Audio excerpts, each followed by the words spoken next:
Existem barreiras biogeográficas no ambiente marinho? Você já se perguntou o que impede os animais marinhos de ocorrerem em todos os oceanos? Por que tem bacalhau que só vive na Noruega e tartaruga marinha que só vive nos trópicos? Para entender esses padrões de distribuição, precisamos entender o que é biogeografia e o que são barreiras biogeográficas no ambiente marinho. Biogeografia é uma área de estudos que busca entender historicamente os padrões de distribuição da biodiversidade baseada em alguns processos fundamentais. Dentre eles, a extinção, a dispersão e a vicariância. Extinção é um processo de eliminação de uma espécie. Dispersão é o estabelecimento de uma população em uma nova área pela transposição de uma barreira.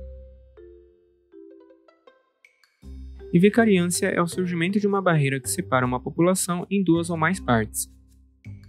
Esses três processos são capazes de gerar novas espécies. As barreiras biogeográficas têm um importante papel na distribuição dos organismos. Um rio, por exemplo, pode ser uma barreira biogeográfica, pois impede o trânsito de organismos terrestres. Uma cadeia de montanhas também pode funcionar como uma barreira, mas isso não é tudo.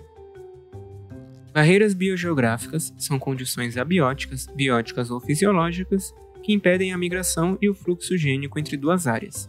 Apesar do ambiente marinho ser aberto e contínuo, existe uma descontinuidade na distribuição dos seres vivos, influenciada por barreiras biogeográficas marinhas.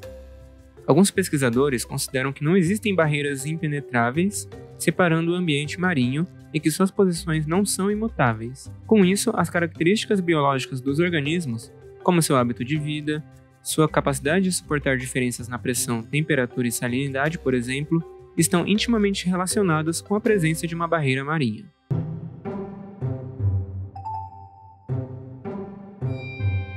A distribuição biogeográfica dos organismos marinhos está intimamente ligada com a evolução dos oceanos. Durante a Era Paleozoica, existia um supercontinente chamado Pangeia, que era circundada pelo Oceano Pantalassa e na sua região oriental havia o Oceano Paleotétis. Devido ao movimento das placas tectônicas, no início do Permiano foi iniciada a abertura do Oceano Neotétis e o fechamento do Paleotétis. O movimento de placas também levou à fragmentação da Pangeia em dois continentes, Laurásia ao norte e Gondwana ao sul. No início do Cretáceo, quando a Laurásia se separou em América do Norte e Eurásia, começou a formação do Oceano Atlântico Central, que se expandiu até formar o Oceano Atlântico Norte. Já os oceanos Atlântico Sul e Índico também iniciaram gradualmente sua abertura no Cretáceo.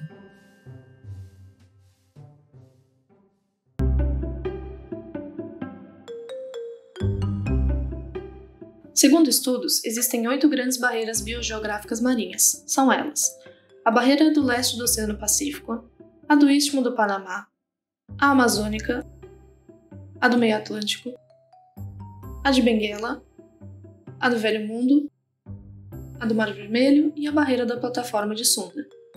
Vamos falar sobre essa barreira aqui, a barreira do Istmo do Panamá. Esse é um exemplo de barreira física que separa o Oceano Atlântico e o Oceano Pacífico. O Istmo do Panamá surgiu há mais ou menos 3,1 milhões de anos e bloqueou rotas de passagem, impedindo o fluxo de organismos de uma região para outra, causando assim a separação completa de biotas. Outra barreira importante é a barreira do Pacífico Oriental. Um fator primordial dessa barreira é a profundidade. Estamos falando de uma região de 5.400 km de extensão de águas profundas, situada entre as ilhas pertencentes ao Kiribati, na região central do Pacífico, e o atol da ilha Clipperton, no norte do Oceano Pacífico. Essa barreira foi descrita por Darwin em A Origem das Espécies, como uma das barreiras impossíveis de passar para organismos de águas rasas. Nessa vasta região, a dispersão de organismos de águas rasas é impedida por dois fatores: a extensão, pois formas larvais não conseguem atravessar a barreira durante o seu tempo de vida, e as águas profundas, que não fornecem habitat para populações adultas se estabelecerem e produzirem novas gerações. Essa região no oceano foi consolidada no início do Cenozoico, cerca de 65 milhões de anos atrás, o que favoreceu a separação de biotas entre os dois lados da barreira. Mas mesmo a barreira do Pacífico Oriental aparenta ser um filtro permeável em algumas raras situações. Denominadas espécies transpacíficas aparentam ocorrer em ambos os lados da barreira. Esse fenômeno novamente demonstra a relação complexa das barreiras biogeográficas no ambiente marinho, já que não é claro como as espécies transpacíficas transpõem essa barreira. Em 2006, pesquisadores analisaram 20 espécies de diferentes linhagens consideradas transpacíficas, e os resultados indicaram recentes invasões de um lado para o outro da barreira, com manutenção das populações por recorrentes fluxos gênicos em ambas as direções. A profundidade se apresenta como uma das variáveis ambientais mais importantes e que exercem mais influência na macrofauna das comunidades marinhas. Normalmente, as espécies que vivem em altas profundidades apresentam diversas adaptações para isso, e vários autores defendem que a biogeografia marinha deve ser dividida entre pelagial e de bentos, por exemplo, tamanha relevância dessa variável. Vamos falar agora da barreira de Benguela. Essa barreira sofre uma grande influência da temperatura. Algumas espécies, chamadas euritérmicas, conseguem sobreviver em uma ampla faixa de temperatura. Para essas espécies, a variação térmica não é uma barreira tão impactante. Outras espécies, chamadas estenotérmicas, toleram uma pequena faixa de variação. Nesse caso, a temperatura é fundamental para determinar a sua distribuição geográfica, ou seja, ela pode agir como uma barreira ao fluxo de organismos entre regiões. A corrente de Benguela, no sudeste do Oceano Atlântico, é caracterizada por águas mais frias, em decorrência do afloramento de águas profundas que ascendem com a passagem de vento na superfície oceânica. Essa corrente cruza duas outras correntes de águas quentes e rápidas, a corrente da Angola, ao norte, e a corrente das Agulhas, ao sul. Em outras palavras, a corrente de Benguela cria um trecho de temperaturas mais frias em uma região de águas quentes, o que afeta a distribuição tanto de animais quanto de algas. As características dessa corrente se estabeleceram há 2 milhões de anos atrás, com o surgimento do Istmo do Panamá. O esfriamento das águas na corrente de Benguela, nesse período, está relacionado ao isolamento e eventos de vicariância para muitos peixes que habitam águas quentes. Esse é o caso do peixe costeiro, Atractosium equidens, descrito por Henriques e colaboradores, que apresentam populações isoladas e geneticamente diferenciadas ao sul e norte da corrente de Benguela.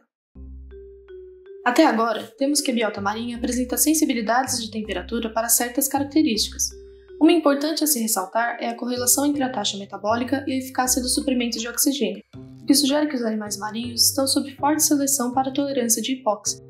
Por isso que tanto o aumento de temperatura como a queda dos níveis de oxigênio estão fortemente relacionados com eventos de extinções em massa, como, por exemplo, a grande extinção do Permiano-Triássico, que dizimou cerca de 96% da população aquática há 250 milhões de anos atrás.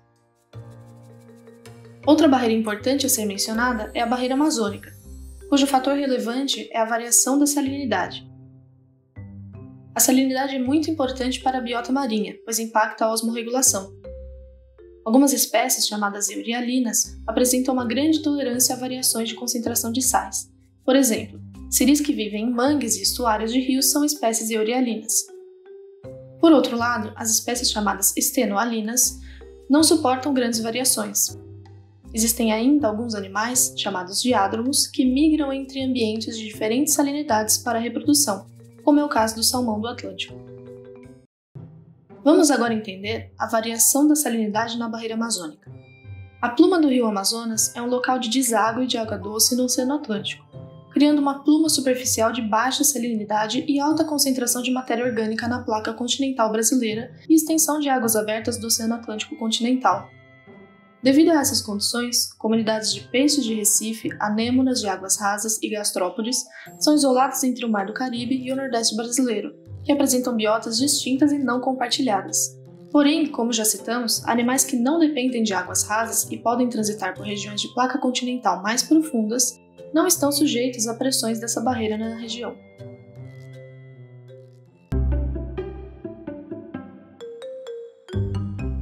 Podemos perceber então que estudar barreiras geográficas no ambiente marinho é uma tarefa complexa. Para entender o funcionamento desses filtros, devemos levar em consideração os fatores hidrológicos e oceanográficos do sistema, em escalas locais e regionais, e como elas interagem com a ecofisiologia e a aptidão dos organismos marinhos, em uma escala histórica e contemporânea.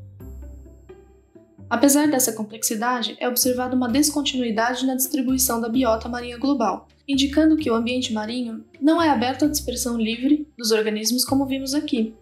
Essa noção é sustentada por evidências de dados moleculares, árvores filogenéticas e diversidade biológica, que demonstram a interação e interdependência de fatores na distribuição e composição da biota marinha.